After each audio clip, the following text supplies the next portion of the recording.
Numbers are just crazy. Yeah, they go to billions of shillings every year that is allocated just for dialysis alone.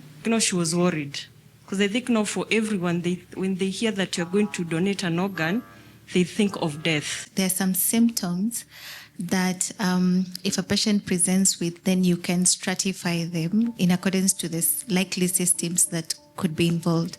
And my kidney was compatible to hers, so we started the process of transplant. So mental health all around is very, very important.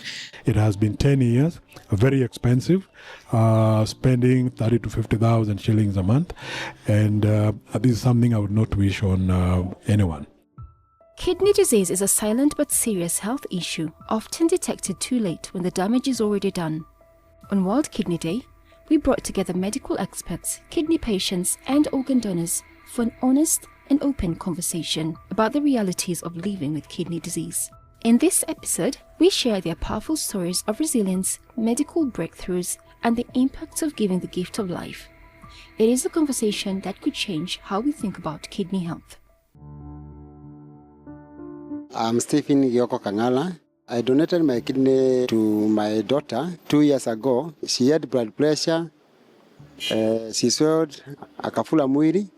Hapo ndipo tulirealize ya kwamba akona ugonjwa wa kidney after several tests. Mr. Kangara's daughter began dialysis after being diagnosed with chronic kidney disease. She continued with the treatment for nearly a year before the family started exploring the option of a kidney transplant. We started a transplant journey on 2023 at KNH, and my kidney was compatible to hers, so we started the process of transplant by then. On May 2023, 19th, we did our transplant. Both father and daughter recovered well from the transplant, and Karen's life was completely transformed. There have been some challenges along the way, which Mr. Kangara will later speak about. To start the discussion, we turn to Dr. Baga, a consultant physician and leading kidney specialist who heads the hospital's renal unit. Tell me why World Kidney Day is not just important in the world, so much so that we created an event to talk about this.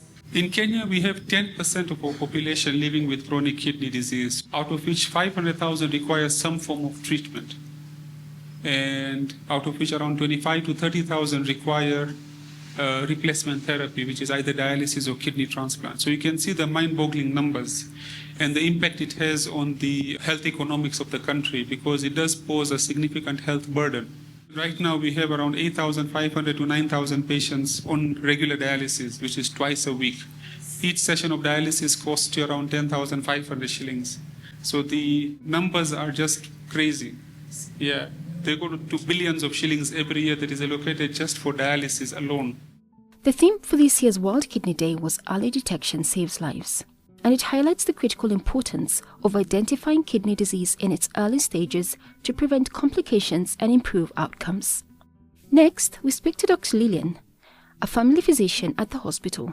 In hospitals, are there times when somebody walks in and you just look at them and just off the top of your head you think to yourself, this could be kidney disease? There are some symptoms that if a patient presents with, then you can stratify them in accordance to the likely systems that could be involved, like edema.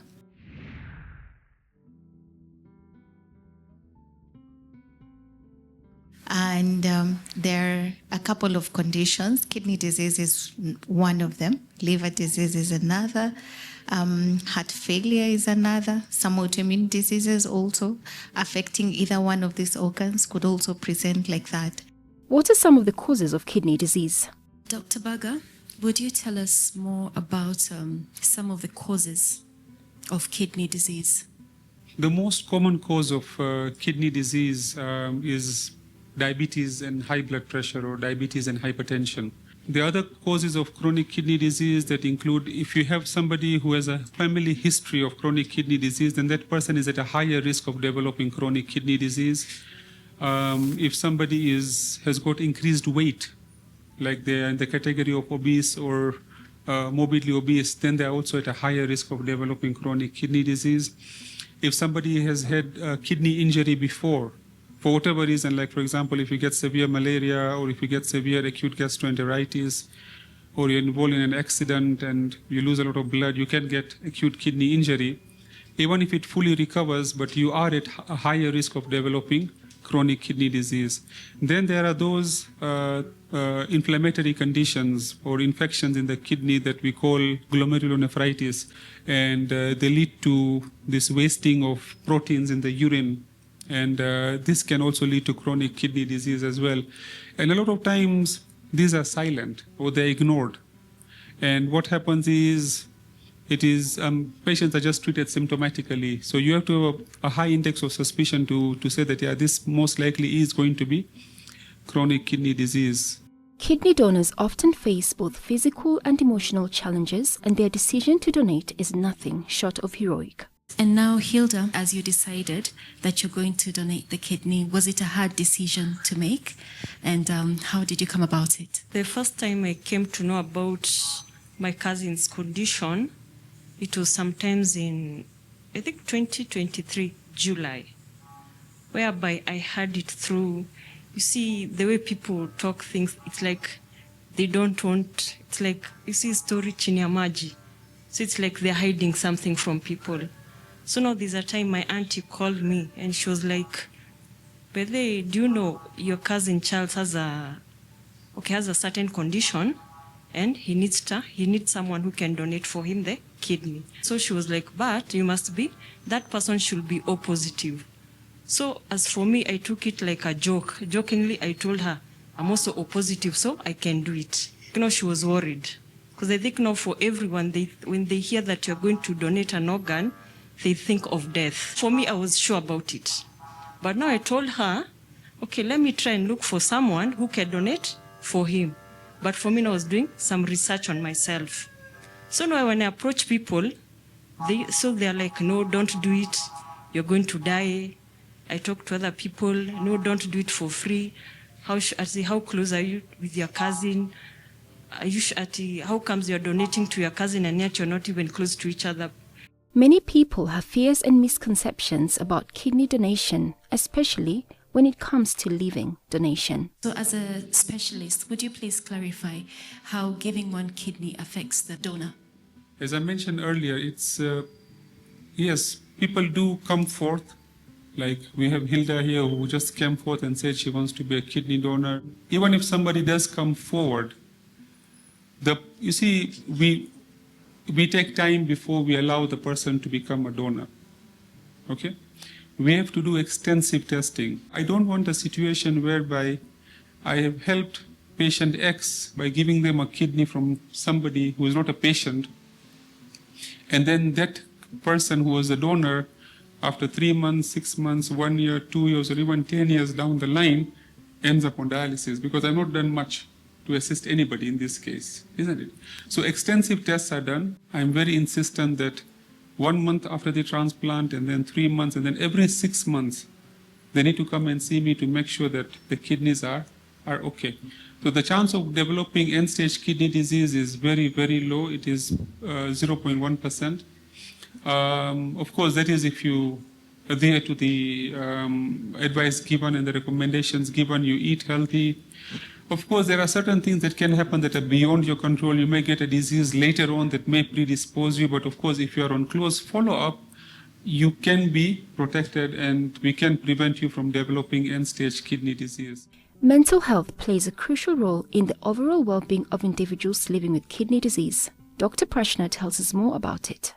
Now, Dr. Prashna, tell me about the importance of mental health, not just in kidney disease, but in all sorts of chronic diseases that are sort of with somebody for the rest of their life.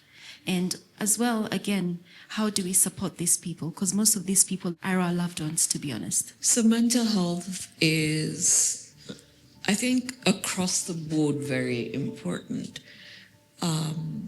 Fear is the first thing that anyone who's sick, even before it gets to chronic, fear is your first thing. Because a lot of illness comes with unknowns. you know. We don't have enough information, or we have so much information it becomes overwhelming. So fear is the first thing that we're dealing with. In our country, it's what's going to happen to us once we leave the hospital setting. Will we be able to look after ourselves? Will we have support? You know, will we have medical care, etc.? So mental health all around is very, very important. So as we help you build the resilience to either be a donor, either be a recipient, or even to go through any sort of illness, your own resilience is very, very important. Mr. John Gikonyo, President of the Renal Patient Society of Kenya, also shared his personal journey with kidney disease. My name is John Gikonyo. I am the President of the Renal Patient Society of Kenya. I'm also a kidney patient living with a kidney transplant. I'll be marking 10 years with a transplant in May this year. I have an interesting journey. I was diagnosed with chronic kidney disease in 2009. It was a routine checkup, so I wasn't feeling unwell or anything. I just went to hospital and I said I want to check the status of my health, which is recommended for all of us, especially if you're 40 years and above. And when I did this, I was told there seems to be something wrong with your kidneys. And I went for a second, third opinion, and it was confirmed. And I was told that at some point I may need either to do dialysis or get a transplant. This was devastating in the beginning, but over time I got used to it. Then I sought knowledge and advice and talked to experts and other patients who had gone through this. And I was able to become comfortable with my situation, and I started preparing myself for a kidney transplant. So I was privileged enough to say, avoid dialysis because I knew kidney failure was coming. So by that time, I was mentally, physically, emotionally, and financially prepared for it, and I went straight to a kidney transplant.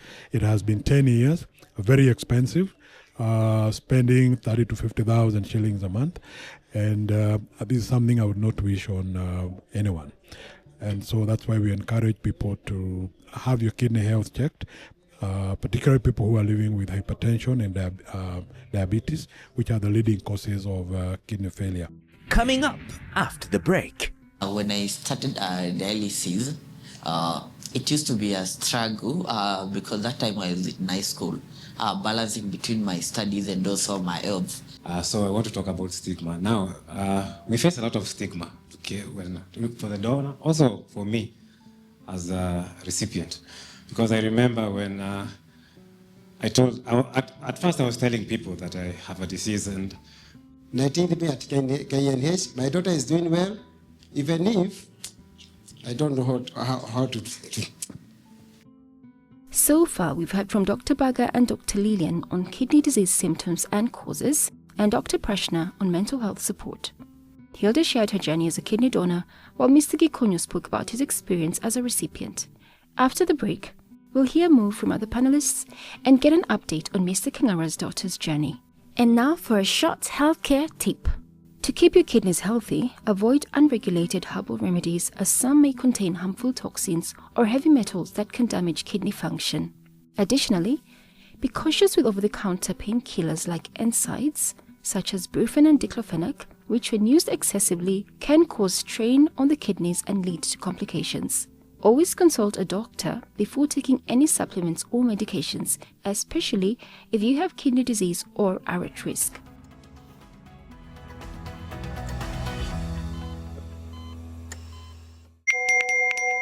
We are living in a lost and broken world, constantly bombarded by messages of hate and atrocities. But with God, we can overcome. Find hope and restoration on the go through life-changing shows on the Family Media app. And then you will lose lose yourself and gain the world? And Jesus said, what good is it? Get to stream Family TV and Family Radio 316 straight from your phone. Catch up on a show you missed or create video streaming playlists by saving and watching videos from our huge variety of shows at your own convenience. Download the Family Media app, available for all Android and iOS users on the Google Play Store and Apple Store respectively. Family Media, keeping Jesus on the airwaves.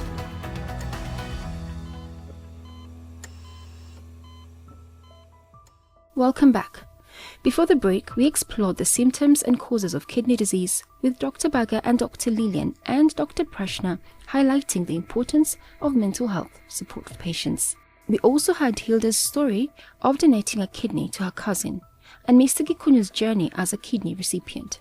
We shall take a closer look at the latest developments in Mr. Kangara's daughter recovery, but first, let us hear from Dr. Baga. Can you talk us through the treatment options of chronic kidney disease?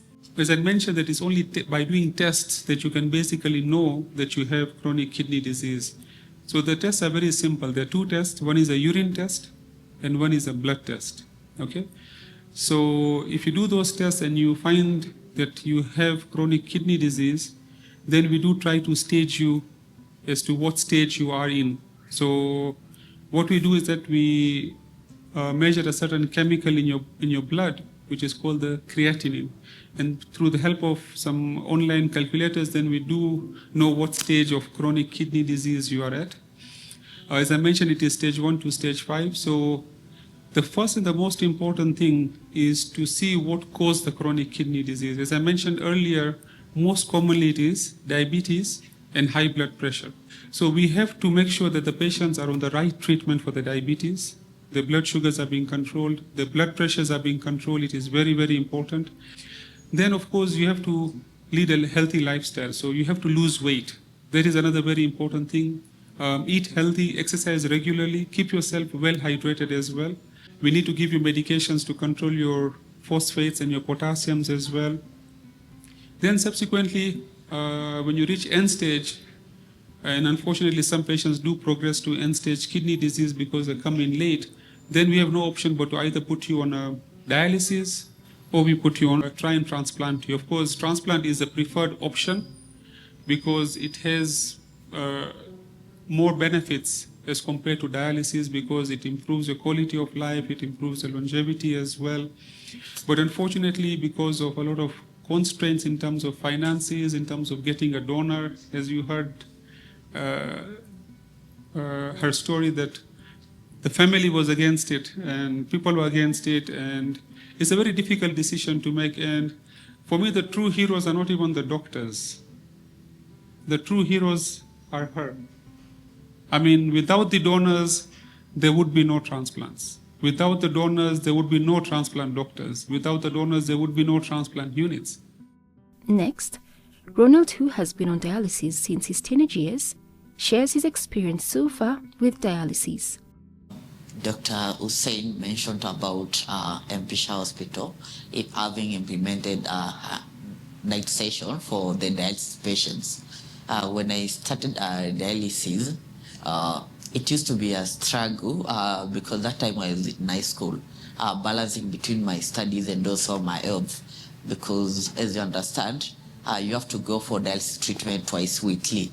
And for me, it was quite a challenge because it meant that 2 times every week I had to miss classes, and that most of the times put me behind the other students.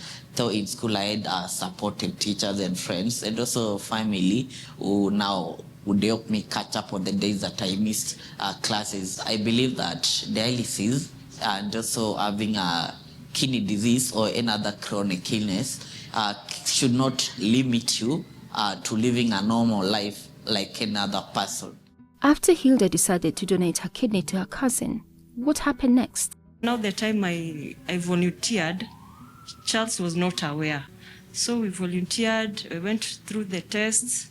I think I was the most aggressive person because even most of the doctors thought I'm the recipient because it's like I was pushing for it.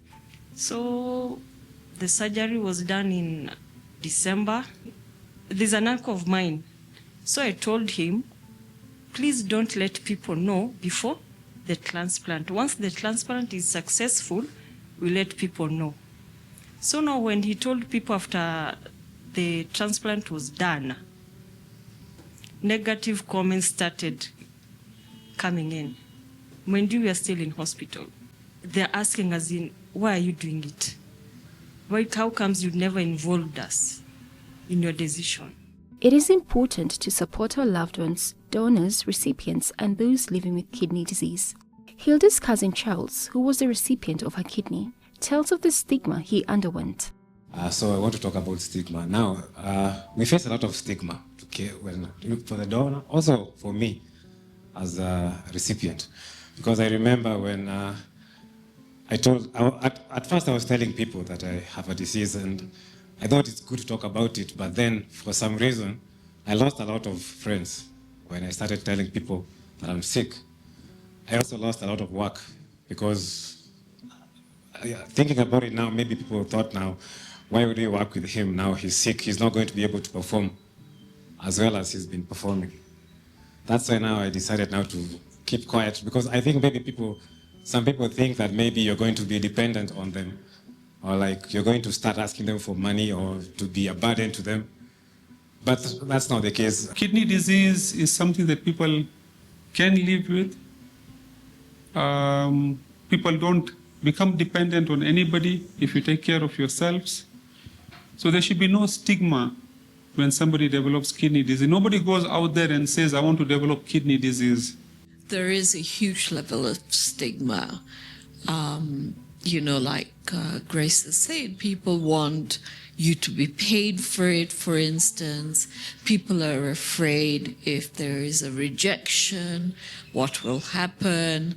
People are afraid, we don't have the numbers, perhaps, that people think, oh, it's all going to be successful.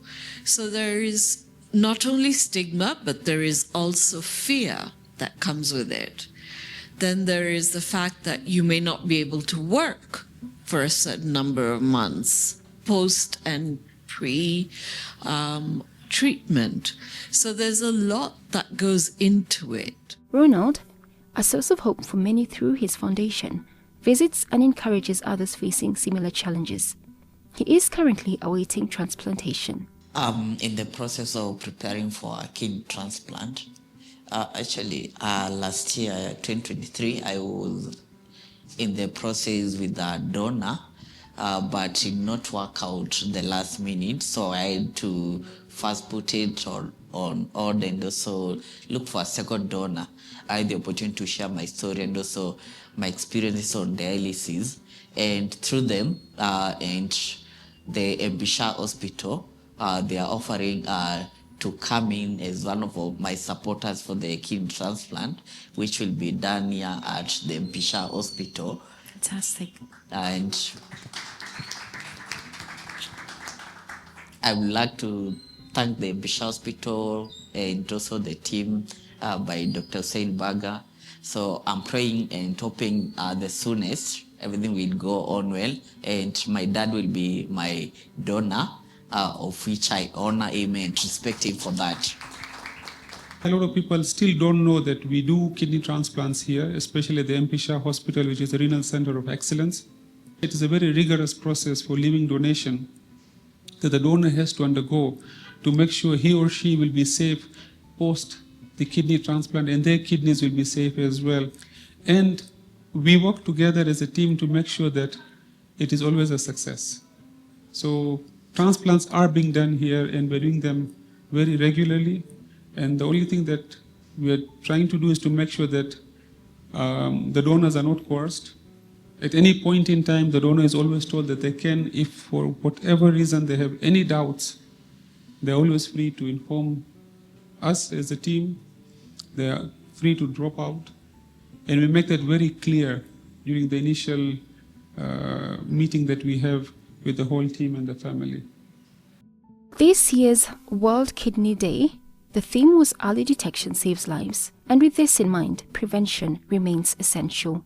Dr. Lillian, Many people listening to this might ask themselves, so how do I look after my kidneys? This year's focus is on early detection, and I think this is very key for low and middle income countries like Kenya, because tertiary and secondary care is out of reach for a big population. And so prevention is key for low and middle income countries because we cannot afford secondary and tertiary care. We may not even have the capacity to handle the numbers if everyone needed a kidney transplant. So we are emphasizing prevention. Come to hospital so that we can screen you early. Dr. Hussein has mentioned some of the tests that we would do: a urine test, a simple urine test, and a blood test, just to see how well your kidneys are functioning. Prevention goes into the adopting a good lifestyle. And here we're talking about proper nutrition, that is food that is low in salt. So we are saying, if it is possible, stay away from processed foods. And if it is not, then moderate the amount of processed food that you're eating. Eat your fruits and vegetables and eat your protein in moderation. We're also talking about doing away with harmful health habits like smoking and alcohol, both of which have been shown to accelerate the progression of pre-existing kidney disease and are also implicated risks for developing the biggest contributors to kidney disease, that's hypertension and diabetes. We also want you to keep active so that you can maintain a healthy weight. You need to drink water because that's how our kidneys function. Yeah, they use water to clear your toxins. And of course, your overall mental health needs to be in check. In a recent turn of events, Mr. Kangara's daughter is back on dialysis after receiving a kidney from her father. We did the transplant on 2023, 19th May at KNH. My daughter is doing well, even if I don't know how to do. She's back on dialysis because of infections. That thing I will share with Dr. Baga. Maybe you know how to help me. I have tried to talk with our president. She is now back to dialysis, but doctors at Kenyatta, they are telling me the kidney has not failed. The reason she is back to dialysis, it's because on last year there's a medicine she was prescribed, and that medicine was not available at Kenyatta. I have to buy it somewhere else. So the medicine was given, it was not good on her side. So the time we came to realize, he developed edema, convulsions. So she was admitted there at Kenyatta back again. And then the doctors there decided to go back to dialysis for some time. Even now she is going to dialysis. The pressure has stabilized. Even the creatinines are now coming down. So as I sit down, ningetaka tu mniombee mkumbuke mtoto kwa hiyo kidney isiwe rejected. I don't have much to say.